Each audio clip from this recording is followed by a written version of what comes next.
Hey everyone! Did you know something as natural as your monthly cycle could pose hidden dangers to your health? Yes, I'm talking about menstruation. It's not just about cramps and chocolate cravings. There's a lot more going on that we need to talk about. First off, let's talk about toxic shock syndrome, or TSS. This rare but serious condition is primarily linked to tampon use, especially when using superabsorbent types longer than recommended. Symptoms can include sudden high fever, vomiting, diarrhea, and even a rash resembling a sunburn. It's crucial to change tampons frequently, every 4 to 6 hours, to minimize this risk. Next, there's a lesser-known condition called menstrual migraines. About 20% of women suffer from these debilitating headaches triggered by hormonal fluctuations during their period. If you're one of them, you're not alone. It's important to track your cycle and discuss preventive treatments with your healthcare provider.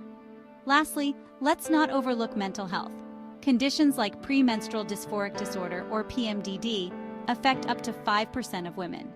PMDD can cause severe irritability, depression, and anxiety in the days leading up to menstruation. Recognizing and seeking help for these symptoms can make a huge difference. So, while menstruation is a natural part of life, it comes with its set of challenges that can impact your health. Always keep an open line of communication with your doctor and never hesitate to discuss any concerns you might have. Your health matters every day of the month. Stay informed, stay safe, and see you in the next video.